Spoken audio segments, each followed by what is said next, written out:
So what I say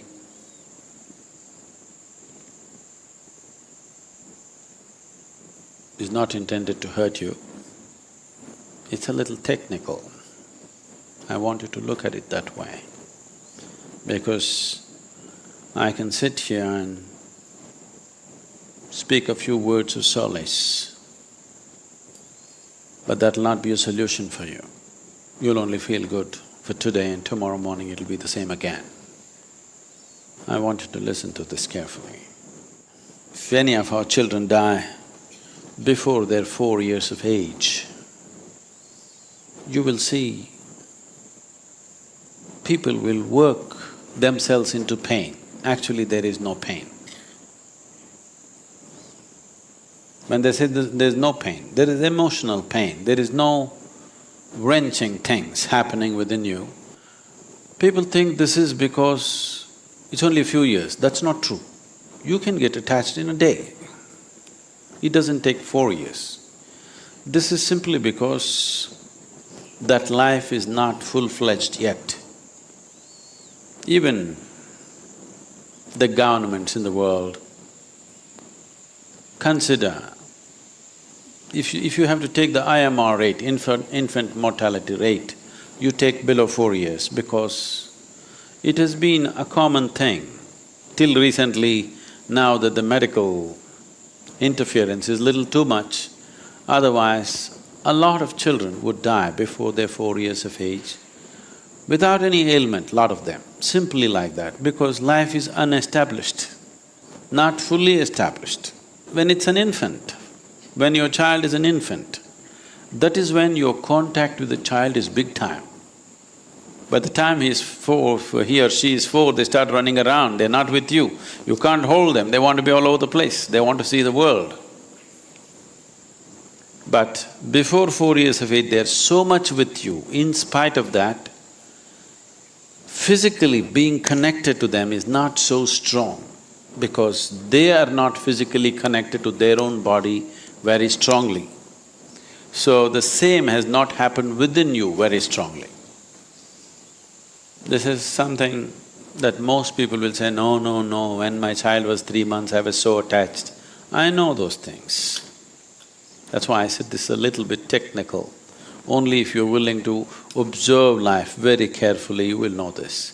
Emotionally, if you look at it, on the first day of the child being born, you were very much attached. Even before it's being born, you're attached, isn't it?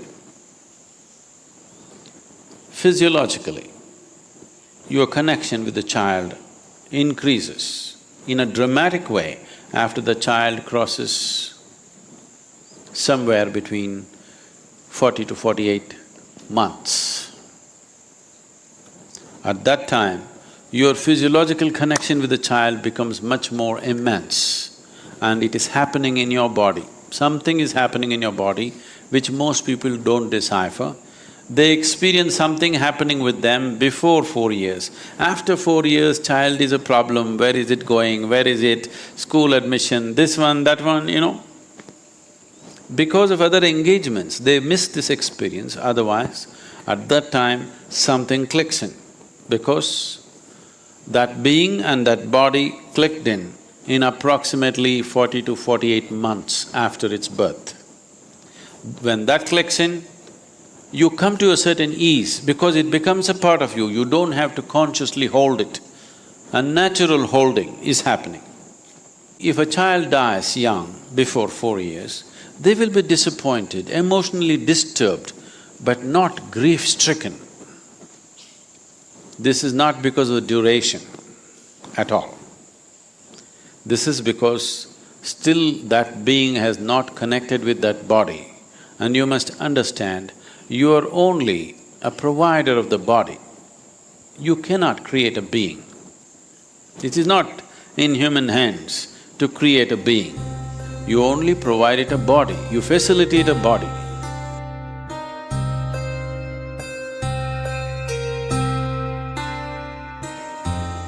So only when that being really clicks on to the body that you provided, something clicks on within you and occupies a certain space. It occupies a certain space within your own system. If we just check somebody's energy, we know whether they have had children or not. You go to a local astrologer, for 25 rupees, he will tell you how many children you have, whether they're surviving or not surviving, even what their names are. For 25 rupees, I'm telling you, that's $50. They'll give you a brief synopsis of your children, their characteristics, their names, everything. Because it occupies a certain space within you, and if you're willing to observe, it is very much there. Now,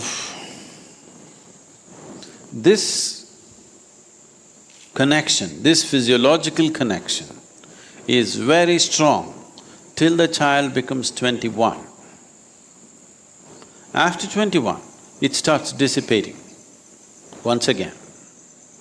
This is a beautiful natural system of caring for the offspring, bringing it up, and also being capable of releasing it when you have to. If somebody comes to me and says, "Bless my children," I'll ask, how old are they? If they're below 21, we really bless them. If they're over, we banter with them, joke with them and send them. Because it's no use. It's no use blessing you for your children if they're over 21 years of age. We will have to bless them, they're individuals by themselves. If they're below 21 years, you can bless a mother or a father and have a deep impact on the child. But if they're over 21, they have to come by themselves. Blessing the mother, blessing the father is of no consequence or great significance. It's only emotional significance. This should not happen to anybody, but it happens. Nobody should die before their children die. It's always best we die before our children die. That's how it should be, the natural order of life. Sometimes it does happen. It is happening to somebody or the other every day. Most people believe it'll never happen to them. It's not so. It can happen to anybody. Now that it's happened to us, it is best.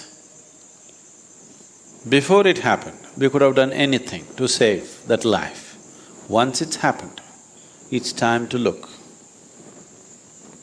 It's time to look deeper within yourself and understand what this whole process is, how profound it is, at the same time, how binding it is and how liberating it can be. In India, people desperately want to have a son. The reason why they want to have a son is, today the social situations have changed, the technological and travel capabilities of people have changed. Otherwise, when they come of age, the girl gets married and goes to somebody else's house. If you die, she may not be able to come because she has to walk. She need not be in America. If she's in Salem, she won't come walking 200 kilometers. By the time she comes, your cremation will be over. So we want a son because the son lives here. In today's world, it's irrelevant. But I want you to understand, 1,000 years ago, this was very relevant. If she was living 50 kilometers away, she wouldn't come in time. She has her own children, her own husband, her own family. She can't just drop and walk away. And alone she can't walk away. Everything would be forested and somebody has to escort her down, so it wouldn't happen. That's why the 12th day was arranged for the daughters to come. When you die, you want your child around you. They said son, because practically it was only possible for the son to be around, daughter would be somewhere else. The reason why a child should be around is, there are methods to make use of that little pocket within you.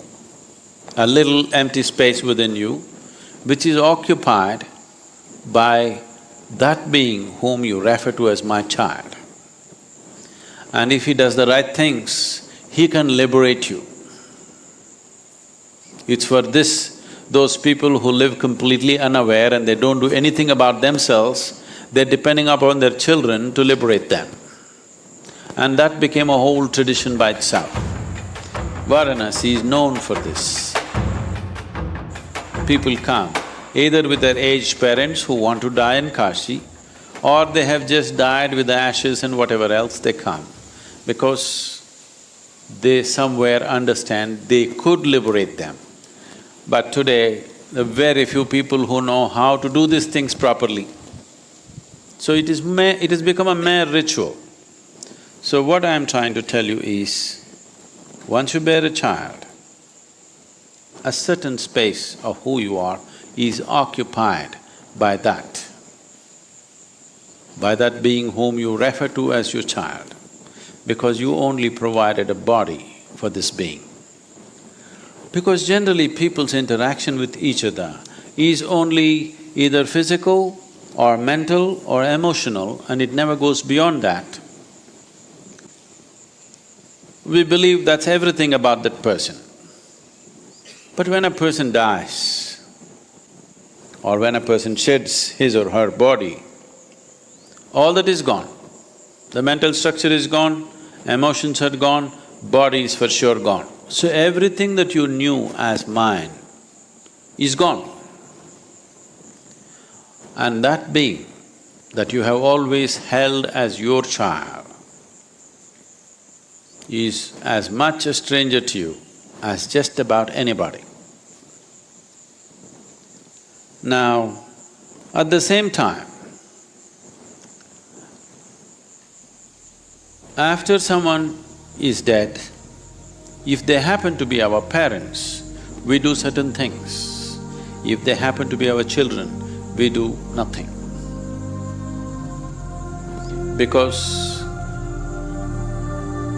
you have a little space occupied by the quality of that being.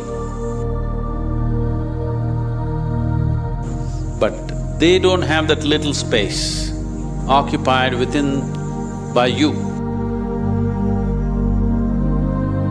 You cannot occupy the future generation. The future generation occupies a little space in the past, but the past generation will not occupy and cannot occupy, in the very nature of things, in the future generation. Because of this, as a child grows and becomes close to 21, you look at them, they look like absolute strangers. You can't believe, did you bear them? Are they your children? Is this the same little baby that I brought up? Can't recognize what they're doing, because you do not have an abode in them, but they have an abode in you. So if you want to influence your children, don't try to do too many things with them. You must be able to identify where this space is. If you keep it in a certain way, things will happen okay. This is a remote control that a parent has about the child. So if you want to influence your child, within the first 11 days that you have come, Kala Bhairava Karma definitely does something significant.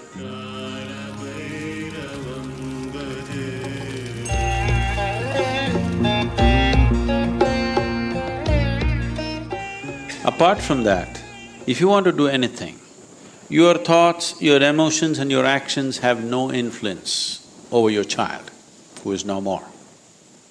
But if you turn inward, if your way of being becomes pleasant, it has a tremendous influence. Because that little space, if it becomes pleasant, that being will experience pleasantness. Till that being finds another body, till then you can influence. Once it finds another body, you have nothing to do with it. Now somebody else claims, this is my child, and a whole new drama begins again. This is not a right thing to tell someone who's lost their child just a week ago, I'm sorry.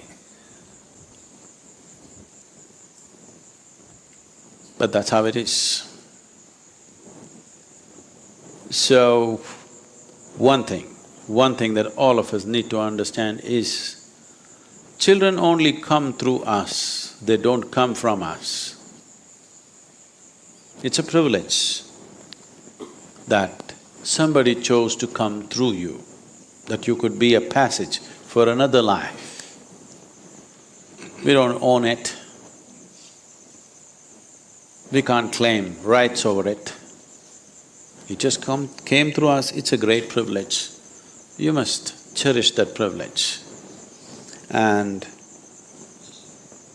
your daughter, from the moment she was born to you, and for some unfortunate reason, whatever has happened, till then, in so many ways,